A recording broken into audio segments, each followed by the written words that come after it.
Thanks again for joining us on the program TMI Monday as we get our conversations on the way. Today, our starting point is to revisit the issue of Ruga. It's a known fact that the presidency has since suspended the implementation of the Rural Grazing Area Program or project, which of course was put together according to the federal government to help to solve the constant friction between herdsmen and farmers. But the dust generated by that is yet to settle, because day in, day out, we get new dimension, new strategy on how best the system can be put to practice. The latest coming from the governor of Kano State, Alhaji Ganduje, who said that the Ruga program was not meant to be something compulsory for all state governors. It was supposed to be a project initiated just to ensure that herdsmen are given a sense of belonging in terms of access to facilities while doing their business. And he also said something quite striking, that in his opinion, the federal government should ban the migration of herders from the north to the south just to reduce this constant friction. And that's what Ruga should be able to address ultimately. And there's been reactions across the south and across the north on this particular one. But first, let's meet our panelists for today. I'd like to thank very especially the erudite public affairs commentator and lecturer, Neville Obayodo. Many thanks for joining us on the program TMI. Thank you. Good morning, Vijasato. Thank you for having me. I also have with us our Labour leader, Dr. Joe Aligwe. Dr. Joe, many thanks for joining us on the program. Yeah, good morning, Duke. We're hoping Comrade Moni Mike Modesti Itwa will join us in the course of the program. Let me begin with Neville. What are your backgrounds in terms of what we know about how Ruga was planned against the background of the insight that I just gave, and how this operates elsewhere, and how do you think this can really help to douse the constant friction between herders and farmers? Your question is a very complex one, but let me just answer it anyhow. First and foremost, we need to understand that pastoral farming has been part of the African society for many years. But what we have seen, especially after the crisis in Chad, farming crisis in Niger, and other countries, Mali, Burkina Faso, Senegal, and even Central African Republic, we have discovered that all kinds of herdsmen from these countries, they have infiltrated into Nigeria. Then they have moved downward from the northern part of the country to the south. And you are aware that all these countries that we just mentioned, they are predominantly from the Tuareg region of Africa. And they are warlike, very violent, even in their own domestic countries. And they have come to Nigeria with that character of violence. The form of pastoral farming that we had before now, were a system where the pastoralists will lead their cattle into the forest to go and graze on uncultivated farmland. But today, what we have seen, or what we are seeing or witnessing, is a deliberate attempt to promote pastoral farming, a contract distinction to the sources of the private farming businesses of other people. This is the issue. And the gruesome killings that we have seen in various parts of the country, whether it is Adamawa State, whether it is Benue State, whether it is Zamfara State, whether it is in Katsina State, whether it is in Sokoto State, is a form of age-long battle over resources, including grazing land and land for settlement. And this is now extended to the south. And because of the failure of government, there is a failure of the power of the state to punish offenders. The state is now coming up as a solution with Ruga to say that when there's rural grazing settlement project, this problem will be solved. Some of us are of the opinion that this will prolong the evil days. Because in 1994, we saw in Rwanda, almost 1 million persons were killed. Most of them Tutsis and others moderate Hutus. What led to that second civil war in Rwanda was as a result of this kind of settlement.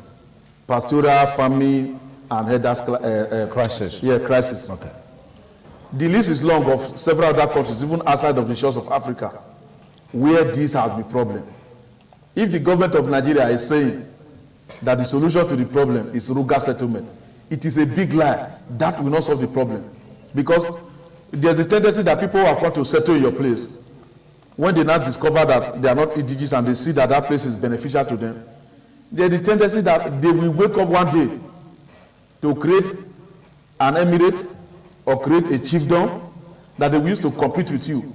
And there will now be transgenerational conflict, as we have seen in other parts of the country and in other parts of Africa. So I do not believe that the solution to the problem is Ruga settlement. And if Ruga settlement will ever be done, I'm sure the stakeholders of each of the states should meet and agree whether there should be Ruga settlement or not. That is my initial reaction. Okay. All right, Dr. Jaligbe, the exercise has been suspended, not completely stopped. That's, I mean, against the background of the comments that followed the reactions that greeted it from Nigeria. Is that of any concern to you? Yes, it is of great concern to me, and of course, it should be of great concern to all well-meaning Nigerians, because Ruga as it is, or as it were, because it has been suspended, will not solve the herders farmers problem, as rightly enunciated by my colleague here, and also too, by the design, it tends to promote a particular ethnic group. Again, by its same design, it also promotes private business of certain section of the country over others. Because if you look at Ruga as it is, as design, it is not just only to take land from indigenous owners and give to settlers as it were, which is likely to lead to transgenerational problems. By that same design, you are to provide facilities, infrastructure for a particular set of people at the detriment of others. Yes. So it should be of concern to me and to well-meaning Nigerians that government is only suspending it. People call for the cancellation of Ruga, and that's what it should be. If you must solve the herders, farmers problem, you must face it headlong. Like he has rightly said, first and foremost, you must identify the offenders and you punish them. That is the first way to go. Then again, if issue of pasture, issue of water or resources is the problem, then you now begin to, how do I address this problem? Then issue of settlements can come in. But when you want to address issue of settlements or use settlements, farm settlements, as a tool to solve this problem, it must be holistic and you must have everybody in mind. It's not just, if it's livestock, not just cattle. If it's livestock farm settlements or livestock development program you want to introduce, it should take cognizance of other sections of the country. Those who are into poultry, those who are into piggery, those who are into other area of livestock. If that's what you want to do, you spread them. And if you want to model it after the defunct farm settlement scheme, as we have it in the late 60s and early 70s, the farm settlement scheme, you can create such farm settlement scheme, not just only for cattle, not just only for a section of the country. So I am very concerned that government is suspending it. It should cancel it because the design, as it were, is ill-motivated, and of course, it speaks volume of those who have always accused this administration of nepotism. So to me, it should be cancelled. Okay. If you just join us, you're on to TMI Monday with yours sincerely, Sonny Duke Okosun. Our focus today is to look at the farmers' herders crisis and examine the proposal by Governor Ganduje of Lagos State on outright ban of migration of herders from the north to the south. Let me come to Nabil Obayodo. I read a piece on the livestock transformation plan, which has a more holistic approach to dealing with this issue. Dr. Jaligbe made reference to that.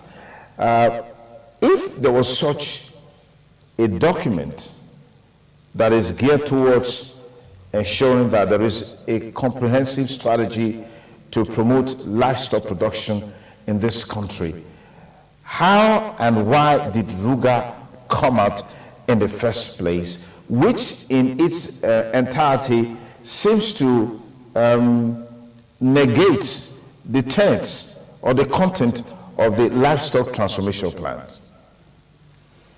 Yes, I heard some time ago that the office of the vice president, then acting president, came up with a livestock transformation plan. I'm yet to see the details of that plan. But before I talk about whether the plan was abandoned, whether it was tinkered with, I need to say here that we have 36 states that are recognized by the Constitution as the state that constitute the Federation of Nigeria. We equally have 774 local governments as recognized by the Constitution. Then we have the central government of Nigeria, which is known as the federal government. The federal government of Nigeria has a ministry called Ministry of Agriculture, Federal Ministry of Agriculture and Natural Resources. Likewise, all the states of the Federation, including our own state, Edo State, they have Ministry of Agriculture and Natural Resources. Then the local government, they also have Department of Agriculture across the country. Now, because society is dynamic, the businesses that people do are also dynamic in the society. If it has become imperative, for example, for Edo State, because of grasses that animals can forage on, it's now imperative for us to have a pastoral business, whether the one that is assisted by government or those that are owned by individuals that are now seeking for incentives from government. The Ministry of Agriculture should come up and call stakeholders, farmers in the state, and set the idea of pastoral farming to them. Then see those who will key in. Because in our state here, there are so many indigenes of Edo State who are involved in pastoral business. They are actually the herdsmen in our state.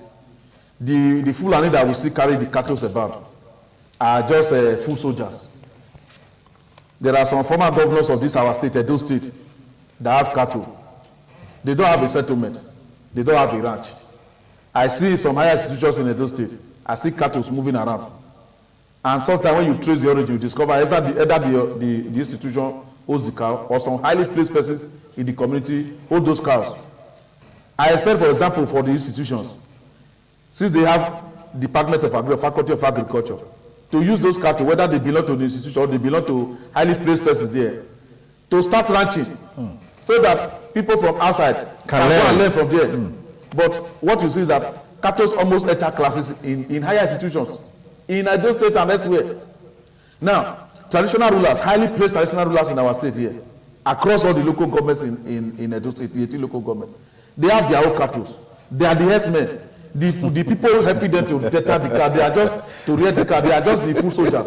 No, you said yes. The owners, they are the herdsmen. Yeah, they are the people they are the owners of the herd. So they are the herdsmen. The people helping them to move the cattle from one place to the other, they are the foot soldiers. They are the semi-herdsmen, let me put it that way. Now, they do not have, and they have, these persons, they also have vast acres of land that they have purchased for themselves and their generations to come. They will not put their cattle there. They will allow their cattle to be grazing on other people's farmland, and this is the problem. When an incident occurs like this, you will be seeing focus coming. Somebody that is even apprehended for killing somebody in the course of this crisis. When you get to state there, before you know what's happening, they say a call has come from Abuja, a call has come from some place, the person will be set free. And then the cycle continues. Now, if we want to solve this problem of cattle, what do you call it, herdsmen, farmers conflict, stakeholders in each state should determine whether they are going to have livestock business in relation to cattle rearing. And if so, it should be indigenous of that state that control the business. And because it is a private business, they should not allow that business to disturb the farming business of other people. That is my take. Number two, I read on the pages of newspapers of days ago, let me say from Tuesday, Wednesday last week, of how our state governor, Governor Godwin Nogagase Obaseki, went to deliver a paper at the DSS, that is Department of State Security Services, Institute of Security Studies at Abuja, where in his paper presentation, he made a recommendation that this crisis of rural settlement, farmers' herdsmen clashes all over the place can be reduced and minimized. For example, the government should go and use Sambisa Forest as a pilot project for Ruga, because the Sambisa Forest is a forest that consists of about 565 acres of land. He also suggested in that paper, you can check that online, that in the northwestern part of the country, there is a reserve that is about 48,000 acres of land, and that reserve is called Gida Jaja Reserve, which can also be used. It's not inhabited and there's no farming business there as pilot project. This is a welcome development. So all the cattle that we have here, if they actually belong to Fulani herdsmen that we see on the street, they should move them to those places. Let's start Ruga project from there. If it is effective, it cannot go back to, it cannot spread to other northern states, because if you look at northern Nigeria and southern Nigeria, they have more states than south. Yeah. It is when all the states in the north are not saturated that they cannot be talking of exporting either Ruga project or their farming business to the southern part of the country. And I see that certain states, whether Lagos State, whether Edo State, whether Delta State, states that have vast land that they can use for cattle business, they should start their own cattle business, either by the state government or by individuals in that state, and ranch their cattle so that this problem can be solved once and for all. All right, Dr. Joe Aligwe, we know that, Neville, pointed out earlier, that pastoral business has always been with us. But I think what has brought a twist to it is the security challenges that it has brought. But there are some insinuations that there are genuine ones amongst these guys who go around with sticks just to pasture their cows and stuff like that. The security is really the concerns why all of these agitations and reactions are coming. What are your thoughts along those perspectives? For those who are towing that line of opinion, they are very correct. Because we have the peaceful, genuine pastoralist, and you have the killer herdsmen, whose agenda is to acquire land, whose agenda is to lord it over other persons. So that is why the issues are coming up the way they are. You have the genuine pastoralist. For instance, he has mentioned, because I was in a program where issue of herdsmen clashes came up in Edo State, and the police was adequately represented in that program, and he asked the question, who are the owners of these cows? Are they not your chiefs and your traditional rulers? Okay, let me pause you there, because I know you love to expatiate on that. The real owners of the cows in Edo State, for example. We'll talk more along those lines in a moment. We just want to take a short break so we can expand the panelists that we have on this discussion. Don't go away. TMI, every opinion counts. Thanks a lot for staying with me on the program TMI Monday. We've got Comrade Muni Mike Modesti Itwa, a labor devotee, joining this conversation. Comrade, many thanks for joining us on the program. Good morning. Viewers, good morning. Okay. Very sorry for coming in late. It's not in my character. It's okay. Yeah. It's okay. Let's come back to Dr. Joe Aligbe. You were raising the point of ownership of cows, using Edo State as a case study, against the background of the question that I asked, that the concerns of people is the fact that the new twist about this whole debate is the security issue, right? Okay.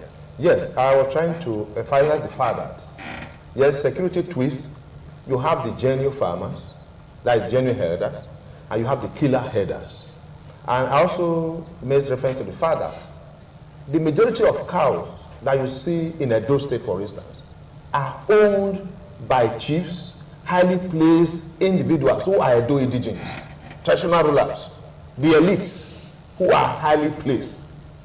I am bold to say this because I was in a program where the police was adequately represented to discuss this issue. And the police asked the question, who are the owners? Are they not your chiefs? Are they not your traditional rulers?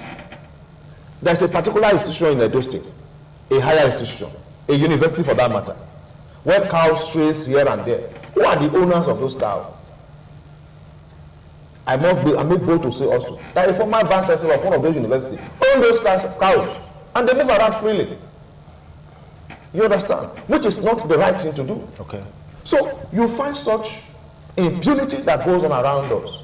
So if we must solve the problem of this farmer header clash, that I said earlier at the very beginning, that you must identify the offenders and your government must have the way to punish the offenders.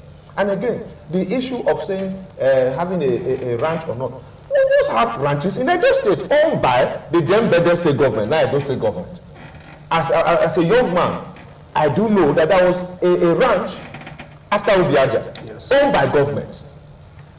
In fact, the last cow in that ranch were used to bury the mother or the father of a former civilian governor. That was the last cow that was taken away from that ranch in Ubiaja. And after that, that was the end. You see, so when people don't read history, maybe they are not familiar with what goes on, you know, what has happened before, they begin to make mistakes or make statements that are not correct or make statements that are not factual. So we must have ranches. So all we need to do is that governments must look at it. It's also, the ranches should not be for a particular set or ethnic group, okay, or ethnic stock. The ranches should not be aimed at taking land for indigenous people to give to other people who are termed settlers, who will later claim to be owners, and that will lead to crisis in future generations, as we experience in Plateau State and some other places in the north, where the issue of settlers and owners keep recurring every day. So we must tackle the issue. The issue of security is central to all this, and that's why people are saying no to Ruga, because the way it is designed to favor a particular group. It is designed to enslave people, in quote. So therefore, you must address it the way it is. Ranching is good. You can introduce farm settlement scheme where ranches will be part of it, and other agricultural projects or programs or businesses can also be included, depending on the ecology of the people, depending on the occupation of the people, and of course, giving the advantage available to people or farmers in that place, be they livestock farmer or crop farmers. So that's the way we should go. Okay. Comrade Mike, would you say that the approach by the federal government in dealing with this issue also brought about a lot of suspicion? First, it was ranches, and then from there we have cattle colonies, and then before the dust generated by that could settle, it transformed into Ruga. I don't know what's going to come up next. I really don't know. Well, Deep, thank you for the question. I think this age-long mutual suspicion that has existed within our system in Nigeria has now moved to a higher height. Like I will always tell anybody who cares to listen, the question of ranching is not a new development as far as Nigeria is concerned. It has existed in the past. Yeah. The discovery of oil really made a lot of things to go terribly bad. It is an economic tonic.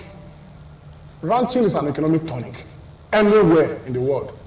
But the nomadic Fulani herders who move from one place to the other, they are not just starting today. But let me first of all make an attempt to answer the question, the fundamental question you asked. Whether it is called cattle colony, ranchi, or Ruga, no matter the name it is to be called, I think the federal government just decided to put the cart before the horse. Mr. President has really not helped the situation. Because when actions needed to be taken before now, as a result of the insecurity posed by herders to farmers, most of the actions were not taken. But let us also go back to history, that the clashes between herders and farmers did not just start yesterday. Okay. It's an age-long clash. Okay. It has been there. But it has assumed a monumental dimension to the extent that lives are now freely cut short, people are now being butchered in their farms, lands taken over, properties, agricultural products that are already harvested are eaten up by cows, and many other things happening. When the story was in Benue, people thought it was going to end in Benue. It's in Taraba. It has engulfed the entire nation. It is even worse. Let us even go back to the issue of cattle rustling. Cattle rustling is more endangered because of the fact that these herders are wandering from one place to the other. If we decide to approach the issue of ranching where private business owners, because the people who own all these cows that are moving about, they are private business owners. And I'm happy that Mr. President is even one of those who also own some of these cows. They should formalize their system, restrict them to designated areas that must be voluntarily given by the communities and society where they need to exist. There is no particular ethnic nationality that will be given the license to say, go and occupy a land, for instance, in Edo. Nothing stops me from having a ranch. Nothing stops you from having a ranch. Nothing stops any Edo citizen from having a parcel or hectares of land designated for ranching. Your activities should be restricted to that particular place. I am telling you, it is a move towards economic tonic for our system. If genuinely, it has to be followed. But the modus operandi or the way they have followed it up has made the thing to be so terribly bad. Don't also forget that we have declared severally that most of those people who are now herders killers are not Nigerians. That the real herders are not killing, they are not destroying people's crops. That people have infiltrated the country from Chad, from Niger, from Libya, so on and so forth, and the people coming to do this.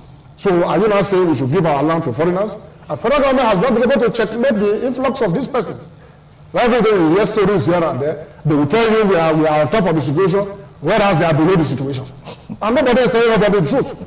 So if they want the system to work, they must be ready to prepare genuine blueprints, massive enlightenment. Okay. All people, stakeholders must be carried along.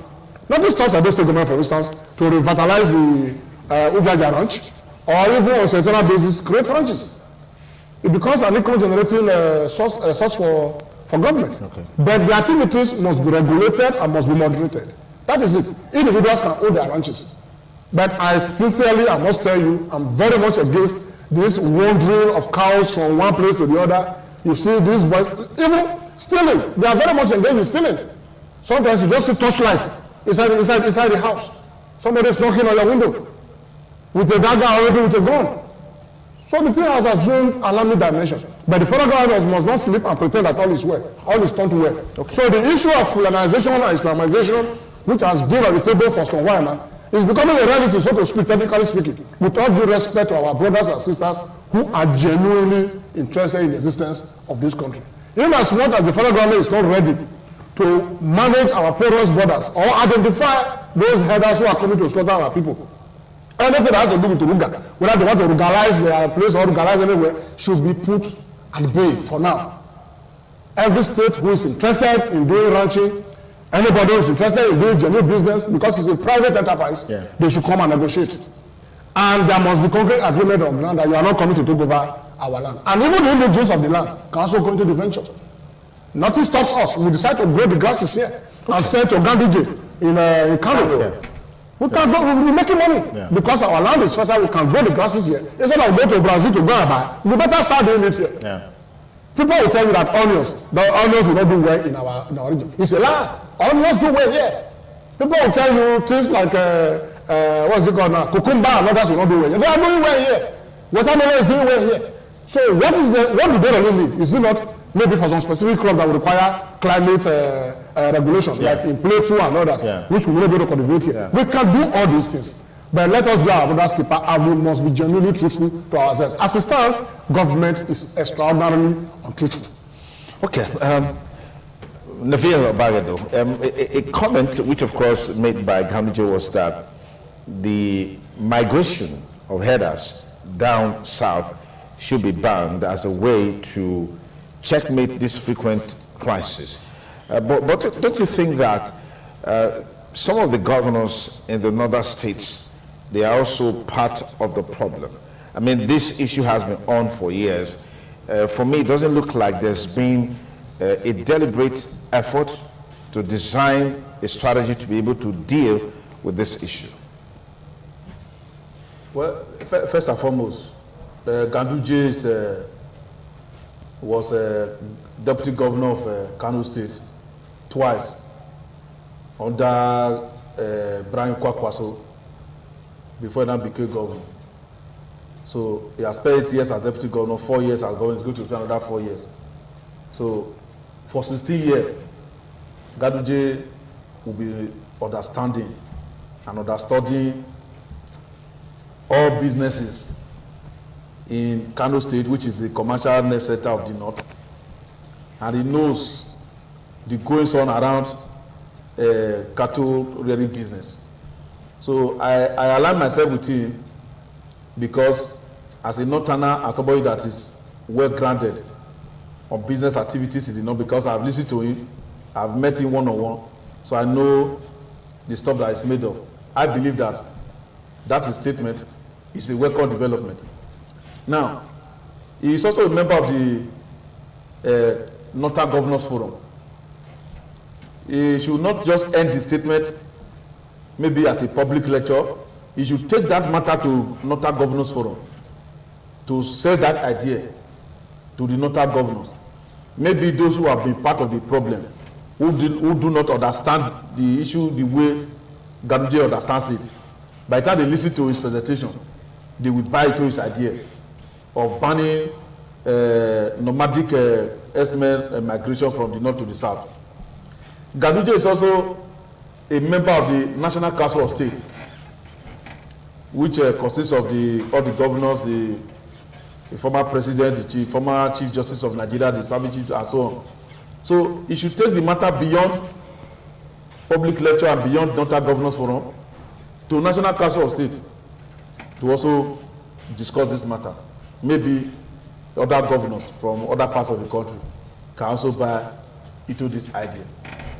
But more importantly, we should not treat this matter with levity, because one of the reasons why anything that has to do with settlement of nomadic HERDSMEN in any part of the country outside of their place, because even the place that they call their own, as we are sitting down in these studios now talking now, maybe one community is being raided, some persons are dying or being killed because of either cattle rustling, because of kidnapping, because they are into it, they are into cattle rustling, they are into kidnapping, they are into all kinds of criminal activities that are also cross-border criminal activities, because we have borders in southern Nigeria, but when you get to up north there, the borderline between Nigeria and neighboring countries such as Niger, Chad, and Cameroon is very, very thin. You cannot really demarcate between Nigeria and Cameroon, or Nigeria and Chad, or Nigeria and Niger, because of the cultural affinity, historical affinity, and religious affinity. So they see themselves as one. So they can easily cross. Nobody will even ask you a question, because they see you as a Nigerian on the other side of the border.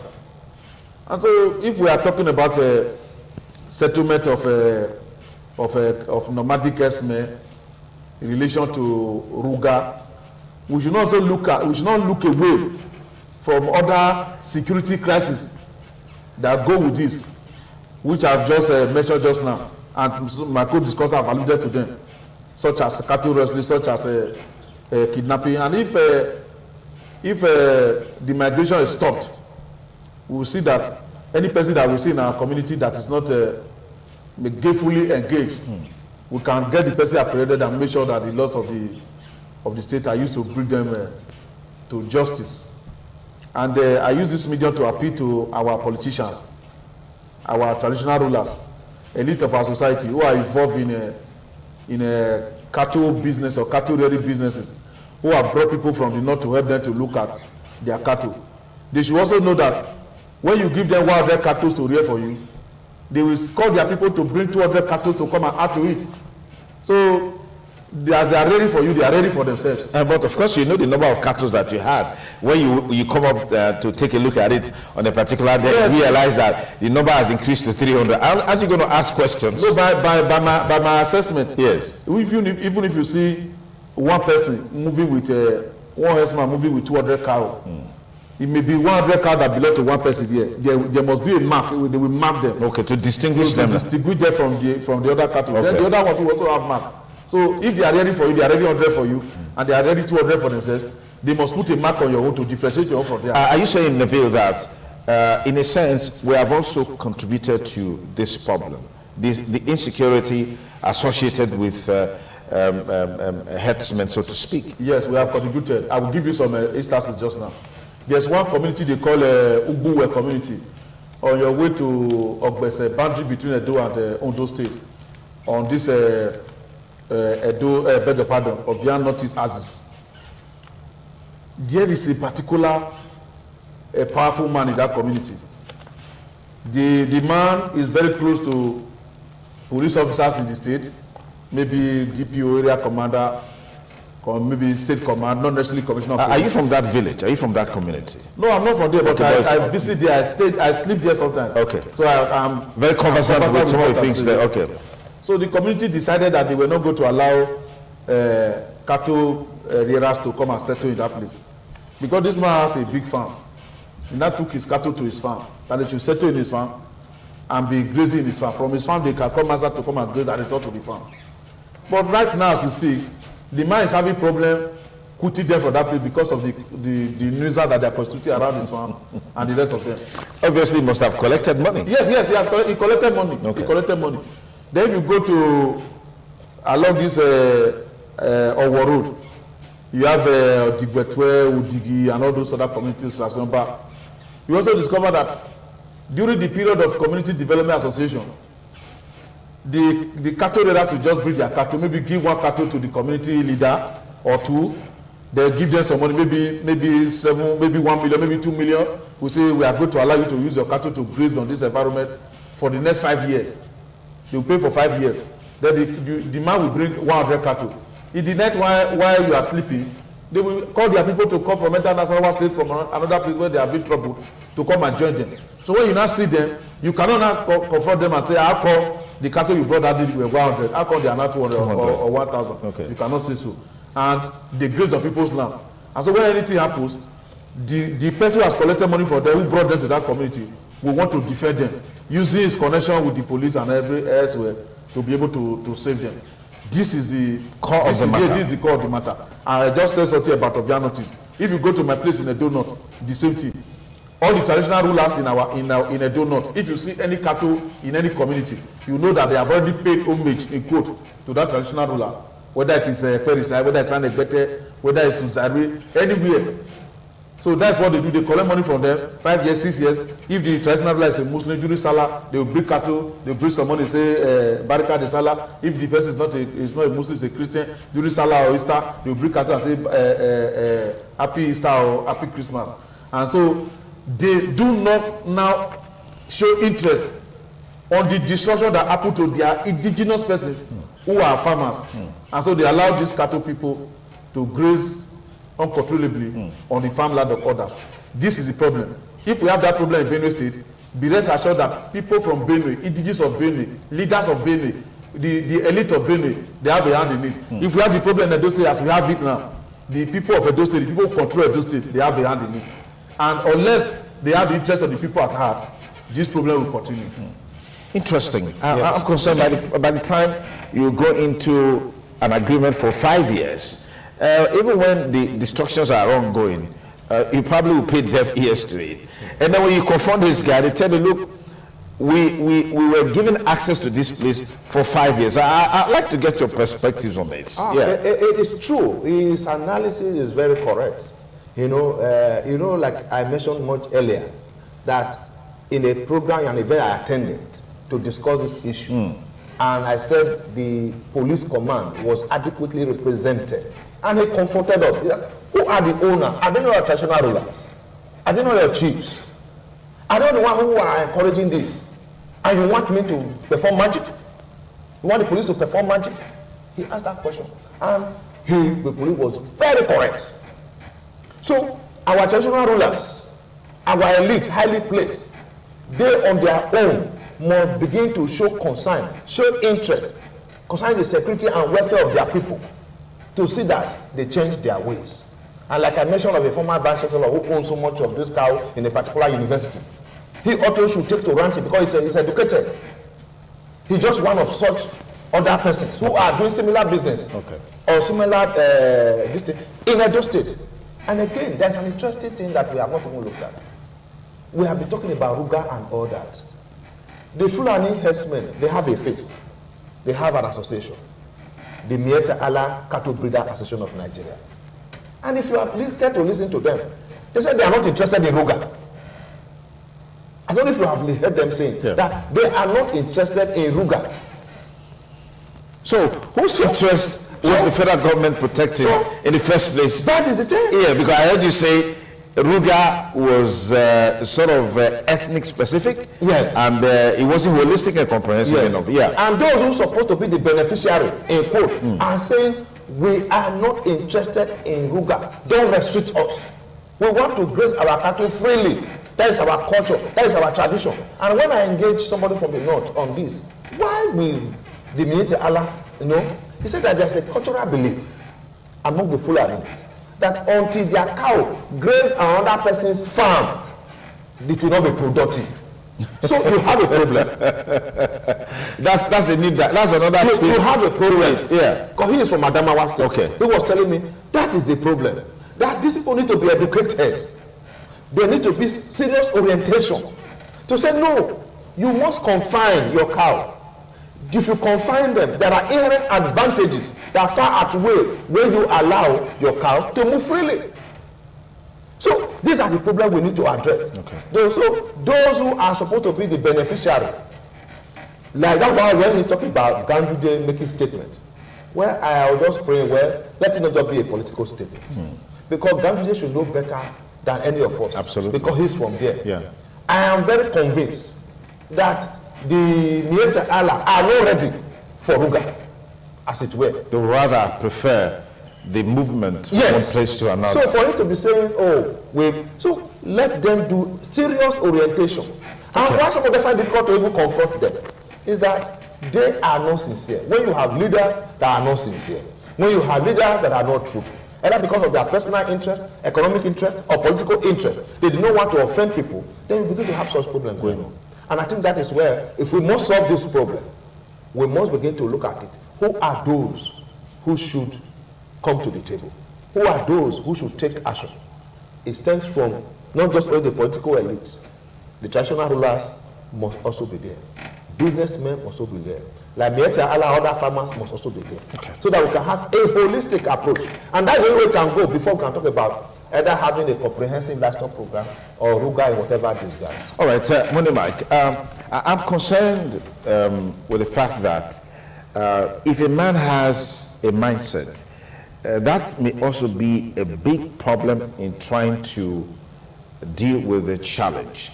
If there is this mindset that for your cow to be productive, fruitful, and prosperous, you need to migrate them from one place to another. Don't you think that the solution will start when we are able to educate these people properly, dissuade their minds from this mentality that they have?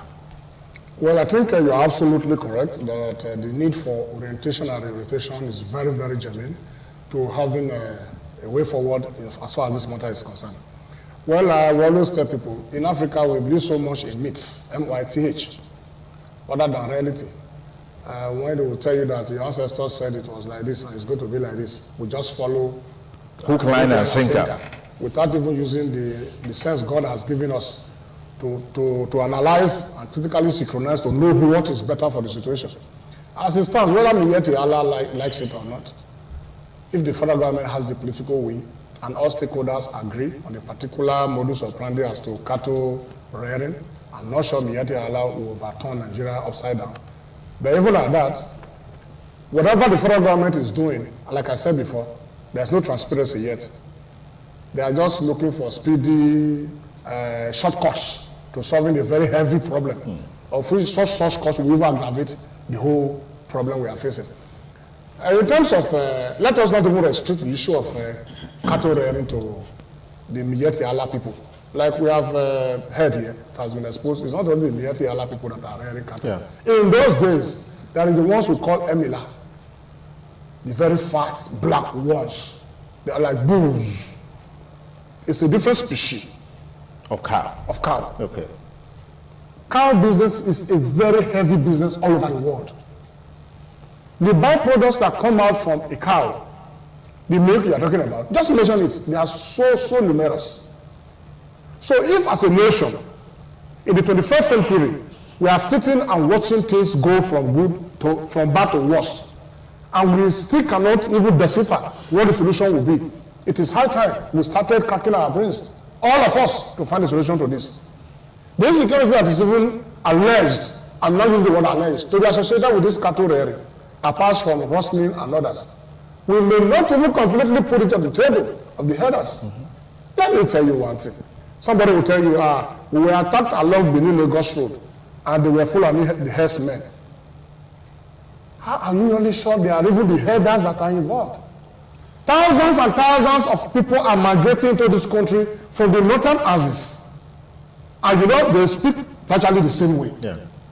Boko Haram escapees and others who have deserted Sambisa forest are spreading everywhere. Mr. President has told us that all those warriors in Libya and others are spreading into Nigeria. And you can hardly distinguish who is who. And they are spreading fast.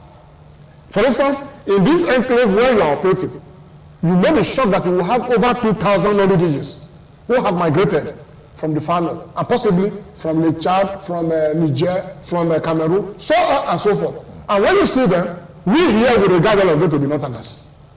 Their agenda you really do not know. And they will tell you they are doing menial jobs. And because of doing these menial jobs, they are able to infiltrate one corner or the other, even though the forest, even more than you that is an indigent. Yeah. Tomorrow somebody is staying along the Lagos Express Road with something tied on his head, with AK-47. The next thing he hears is a cattle header. How do we really distinguish who is doing what? I'm also told there's a new dimension to it. That even our bad boys are beginning to even behave like those guys. They are now getting themselves dressed in that same manner. Because that is the in thing now. Yeah. It's going from one dimension to another.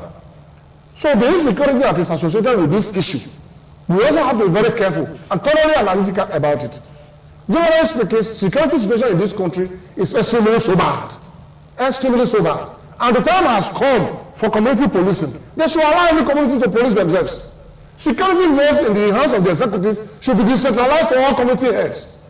The bad eggs in our societies, we know them. Who own those forests?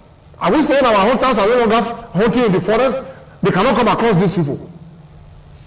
Are we saying our youths who used to be a CDA and others who are not having much to do now cannot even take up the gauntlet to say this our community will not allow alien persons to infiltrate it and destroy our schools? We need to motivate them. If a community head, for instance in the rural community, gets 100,000 on a monthly basis, and security goes from government to help police that community, I can tell you, the bad eggs in that community, the leaders, traditional leaders know them. They know them too well. Yeah. But come to the other side of the political divide, you discover that even most of these people who are being used politically, at the end of politics, they leave them on their own. To their fate. They must devise other means of making a living. There was a time we were told that in Taraba and others, helicopters were coming with high caliber allegations. Yes. Allegations, yes. So to speak. Yes. Even in Nigeria, what is true, most times it seems to be the other way. Because government will come to deny, police will come and deny. At the end of the day, you find out. And you find out that is the truthful result. So as we stand now, this insecurity is so alarming. And I wouldn't want us to purportedly just lay 100% on the table of herders. Because a lot of people are now beginning to take advantage, to hide under the guise of the herders. And causing atrocities. Okay, now let's because you talked about table, Dr. Joe Aligbe also talked about table. Let's now go to the round table. There's supposed to be a round table on security initiated by former head of state, General Abdulsalami Abubakar, retired, who is the head of the Peace Committee set up by the federal government. That roundtable was supposed to start today, 29th, and then ends tomorrow, 30th. But Southern and Middle Belt Leaders Forum have rejected participation in that summit, citing the invitation that was also set out to associations like the Mietiela Cattle Breeders Association and some other associations. They felt we're not supposed to be part of the summit on the one hand, and then secondly that at the initial stage they didn't have the premonition that these guys were invited to be part of this summit. Let me begin with Neville Obagedo. What's the implication of this boycott of that summit by Southern and Middle Belt Leaders Forum? Well, you see that what we have discovered over the years in terms of governance and in relation to bridging the security gap in our country is a lip service to the nation. The issue of insecurity as it relates to excuse me, all the parts of the country is an issue that, by my own assessment, supposed to start from state level before you get to national level. I align myself on this line with the issues that were raised by Money Mike, but I would disagree with him a bit before I come to the right table proper as it relates to the boycott. Okay.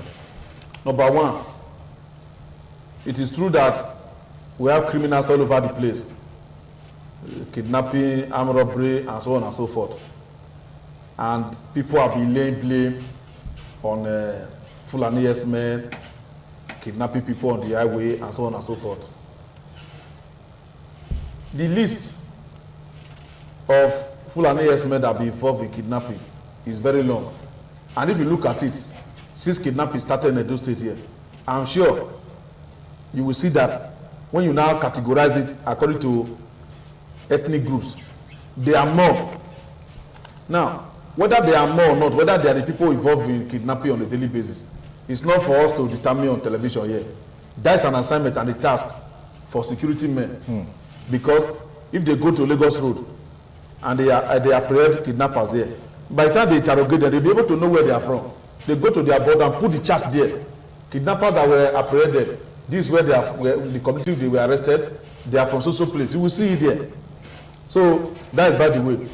But I also see that our commissioner of police, the state government, they have been bulldozing Lagos Road, especially at the axis where they said armed robbers have been operating, kidnapping people and the rest of them. Yeah. My advice to them on that is that they should not just end at bulldozing the road. They said 30 meters to this side, 30 meters to the other side or more. There are communities that are in those areas. They should invite the youth and the leaders of those communities to a meeting, read riot act to them, engage them in the security of that place, so that if there's anything there, you know who to call. That is missing in their security network. Now we come to the issue of the state. There is no state.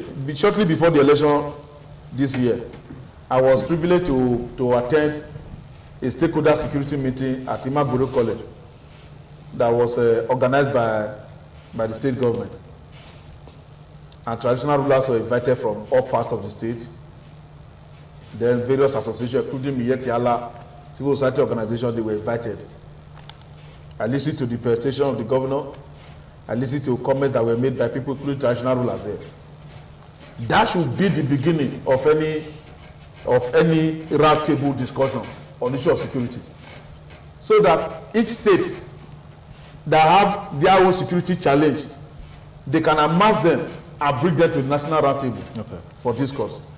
Now, I support the southern states and the middle belt that said they are boycotting the meeting. Why did I support them?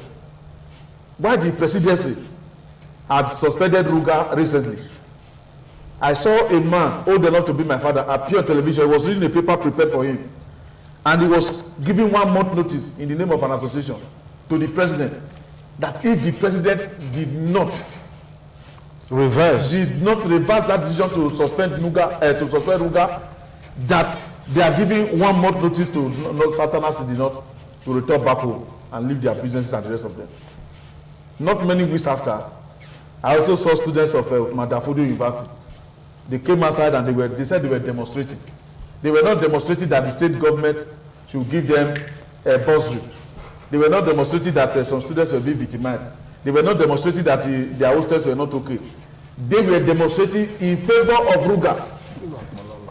Then we have seen comments that have been made by Miyetti Allah, their members across the country. Yeah.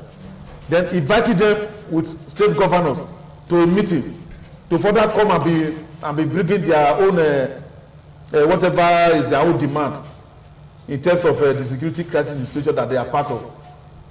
I feel that first and foremost, if the government want to organize any security that have to do with non-state actors, such as Miyetti Allah or any other association, whether it is a Edo State DJ association or whatever, the government should organize a non-state actor security roundtable.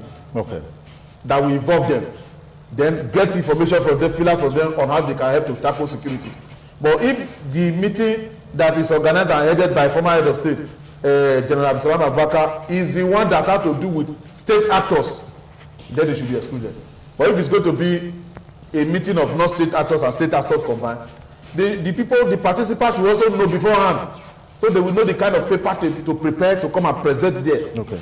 So ambushing them and making them to come, and then you now, people will now be making statements, be presenting papers that you are not prepared for. Yeah. I do not support that idea, and I support them for boycotting the meeting. All right, Dr. Joe, you support that? You're giving that support too? No, I want to be different from that. Okay. Slightly. Every opportunity that is given to you to make peace, you should always explore that opportunity. Every opportunity that is given to you to pursue peace, to seek peace, don't throw away that advantage.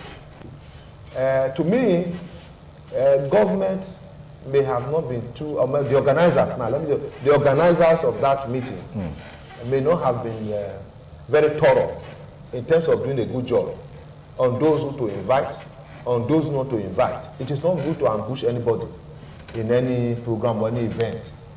But I would have preferred a situation where they will still appear in that meeting and make a statement, no. Not that it was clear to you at the last minute that Miyetti Allah was going to be there. And of course, whether we like it or not, Miyetti Allah has become a critical stakeholder in this matter right now. Why are they critical? They are critical in the sense that the government under President Muhammadu Buhari have made it so. How can an economic or a pressure group for that matter be threatening, making statements that in a way that are injurious to the existence of this country, and you won't make any statement, and you won't make any arrest?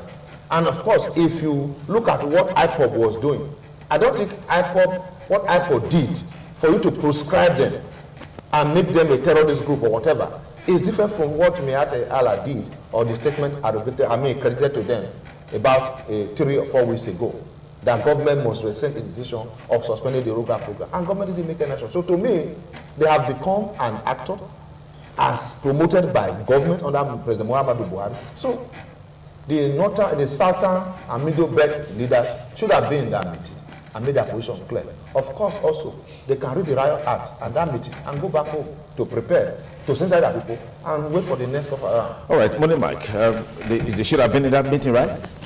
Well, I will neither be here nor there because the leaders we are talking about now are eminent men and women who have gotten resounding knowledge and experiences as to what to do, when, and how. So I am really not acquainted with much information as to the reasons they have advanced and the veracity otherwise of the reasons. But for me, I think maybe the time frame may have been too short, and secondly, maybe the information at their disposal wasn't adequate enough. Because if you are calling for a peace gathering, I would expect the organizers to be able to make everything available. The agenda, those stakeholders who have been invited, and what is expected in form of memoranda from different groups. Okay. I wouldn't know whether these ones have been done. If they have been done and the Southern and the Middle Belt Forum decided not to, they also have their own reasons for not going. Okay. But all hope is not lost. If they don't go now, those organizing can still make further overtures with them to see how their inputs can be gotten into the entire solution-seeking program. Okay, just before we call it a wrap, because we're talking about security, in the later part of last week was the court order proscribing the Shiites group as a terrorist organization. That has attracted a lot of reaction. I mean, in London, we saw footage of a protest calling for the release of the Shiite leader, Zazaki. I want to get your take on this, Neville. You see, religion is a very emotic phenomenon. And our constitution, in an attempt to try to douse tension, has realized and recognized the freedom of association. And that freedom of association should not, and freedom of movement, should not be impaired by a fellow citizen or by government. When that is done, it's the court of law that you go to seek redress.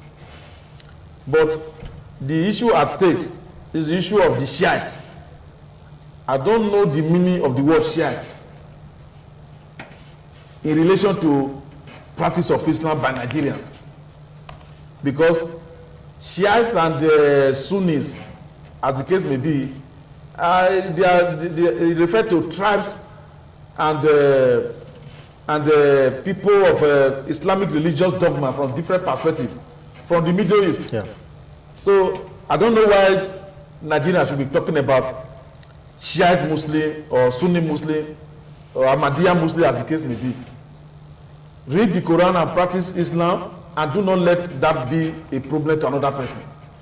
Now, we have seen over time, I think in 1985, 1991, 2004, of how this Zakzaki group, the Shiite, whatever it calls it, Islamic movement of Nigeria, yeah, how they have led to riots and killings. It did not. Now, the other day, former Vice President under Goodluck Ebele Jonathan, Namadi Sambo, was to move in Zaria. Then these Shiite people, because they have a territory, an area that's like their enclave in that place, they blocked the Vice President from moving. For almost 4 to 5 hours, the Vice President will not move. I'm talking of the Vice President and Commander-in-Chief of the Republic. Now, the other day they went to block the Chief of Army Staff, and some of them lost their life in the process. And then Kaduna State government decided to institute a case against the leader of the group because his followers are taking instructions from him. Now, they have gone to court, and court has said release him. The question is this: can such a person who is a threat to national security with his followers be released? The answer is found in the Constitution. Just now, I don't have a copy of the Constitution to refer to the particular section that says that those whose freedom, whose movement will lead to insecurity of the Nigerian state, they should be kept incommunicado. And by the wisdom of those recorders of power, this Zakzaki falls into that category. So that's where we are now. Yeah, that's where we are. So those who are protesting, whether in UK, whether in America, whether in Russia, whether in Japan, whether in Nigeria here, they should clamor for an amendment to the Constitution so that the state will not have such power to keep somebody incommunicado, whether it is Dasuki, whether it is Zakzaki, okay, as the case may be. All right, yes, Doctor. I think there's additional information I want to add to that. It's actually not even the federal government, as it were, that is keeping Zakzaki. Zakzaki have 3 cases against him. 2 instituted by Kaduna State government and 1 by federal government. That of the federal government, he was granted bail. But that of Kaduna State government against him, he has not been granted bail. So he cannot be released until the court grants him bail. People don't understand this. What the people quoting are referring to is that, oh, he was granted bail and yet he was not released. That is not correct. He was only granted bail against the accused instituted by federal government. Okay. There are 2 cases instituted by Kaduna State government against Ezazaki and his followers. He has not been granted bail. So the followers, in your opinion, should have been in Abuja protesting. They probably should be in Kaduna protesting against the background of this bill. And I must say this, Yes. Ezazaki and his group, they are a terror group by my own definition. Those guys, if you don't check them now, if you don't check them, this country will be in trouble. Okay. But in checking them, Yeah, you must follow the law. government should not allow them to go underground. If you allow them to go underground, you have much problem more than Boko Haram. And that's what government is doing. Okay. I was going to add. That's what government is already doing. That even if he's granted bail in the 3 cases now, Yes. so long as he's released and his free movement is going to be a threat to the existence of the entire nation, he can still be kept incommunicado. That's the constitutional provision. All right, Mike, you're saying that government is already doing that? Government is already, to me, trying to generate another Boko Haram. We just pray it doesn't go that way. They were just too much in haste to have gone to the court to start asking for a pronouncement that is a terrorist organization. We so much believe in majoring in minors and minoring in majors.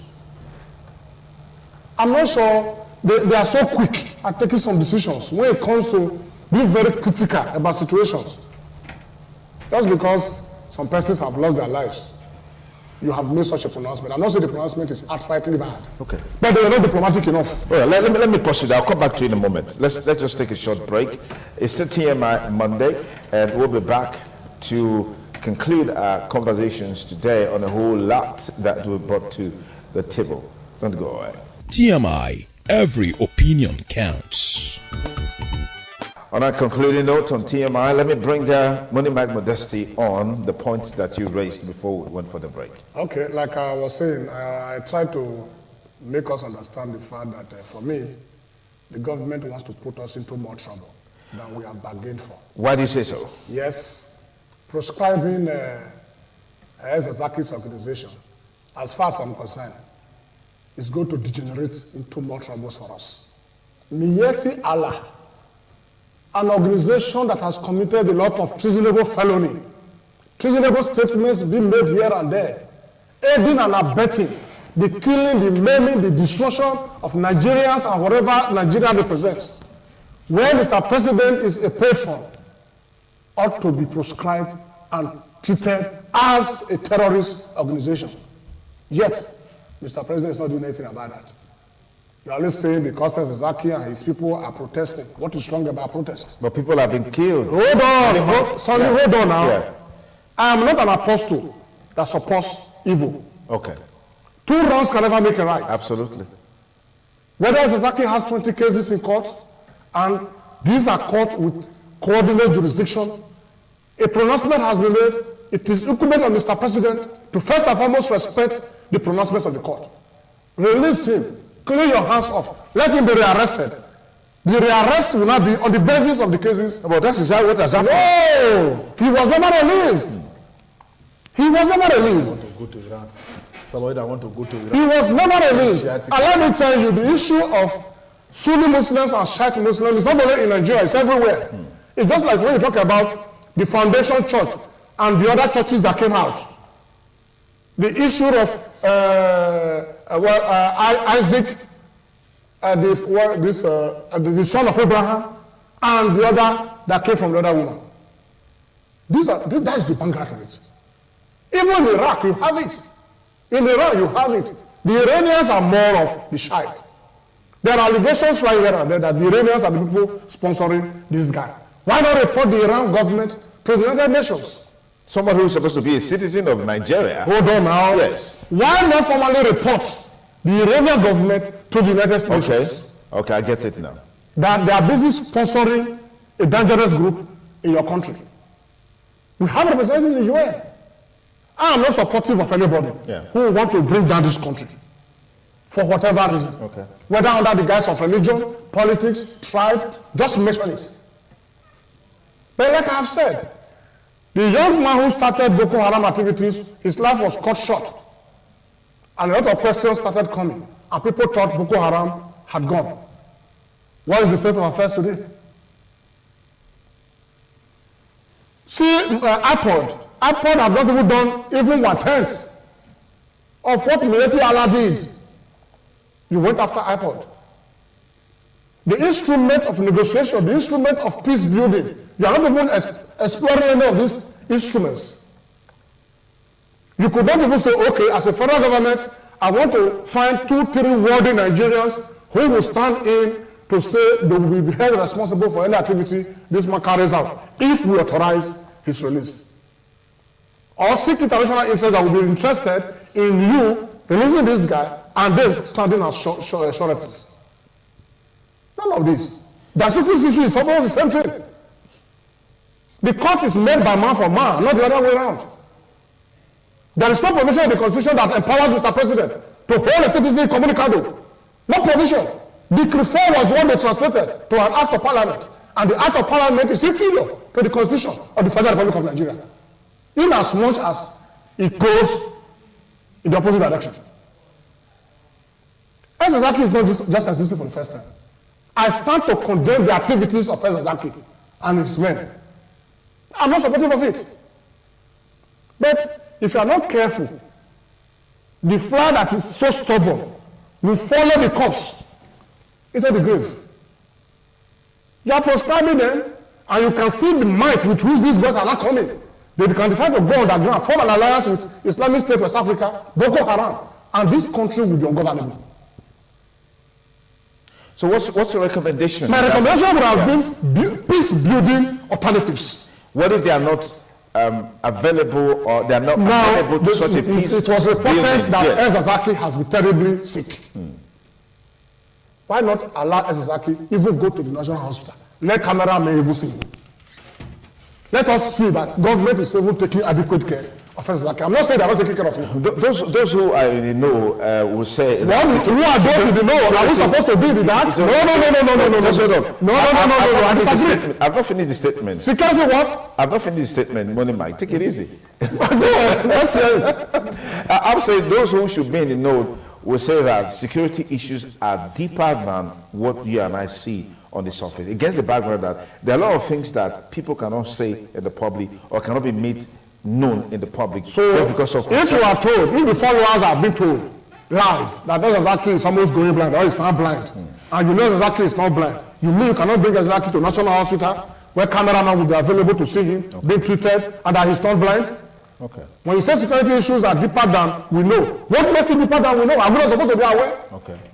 If it is deeper than we know, who are the people dying on the street along the Lagos Road? Who are the people dying on our expressways? Are they the highly placed people? They are proposing the whole road now because a daughter of somebody died, and the life of that daughter of one person that has been taken away is more important than the millions of the lives that have gone in Benue, in Taraba, in Edo, virtually every nook and cranny of this country. They want to say when it is time to pray. When they pray for the big man, everybody will pray for the big man. When it comes to the common, they will say, may God bless all of us. Let us tell us, they are not diplomatic enough. Okay, so you're saying that peace building will help to... Yes! With this. All right, let me get Dr. Joe Aligbe, last word on dealing with this. Yes, to deal with this, I said that in my former presentation that the Ezazaki and the Islamic movement of Nigeria is a terrible sect of persons that if you allow them to continue the way they are you not being judgmental? No, I am not judgmental. Based on their antecedent and their behavior, when they take over a whole section of Kaduna State and make it and drive away the indigenes, those who will take over by forcefully take over the land and property that belong to others and form their own government. They see Ezazaki as their president. Ezazaki and his followers do not recognize the federal government of Nigeria as their government and do not pay allegiance or homage to the federal government of Nigeria. Know that. Take note of that. They see the Ayatollah Khomeini of Iran as their leader and not the president of Nigeria. So you must understand who they are. But having said that, I do not agree that government should proscribe them as immediately now. Otherwise, they will go underground. If they go underground, it will be terrible to discuss with anybody. It's good to always someone to discuss with. And I do agree that if you engage some persons from amongst them and let them know what are they saying. They are saying, release this man, he's our leader. Releasing the man, allow him to go abroad, allow him to forge ahead and build other alliances. But government can control that. The federal government, I mean, Ezazaki can be more powerful than the federal government of Nigeria in terms of diplomatic relationship, in terms of multilateral relationship, or whatever. The federal government is more powerful than Ezazaki or his followers. Allowing them, prescribing them, means that you want them to go underground. And if they go underground, it will be worse for us the way it is now. So to me, government should engage them. There should be dialogue. All right, Nabil, last word from you. I had wanted to quarantine the emotional loss of Money Mike. Okay. Because as we rightly observed that there are a lot of things about security that are not in the public domain because of the security agencies that gather information for government in terms of security.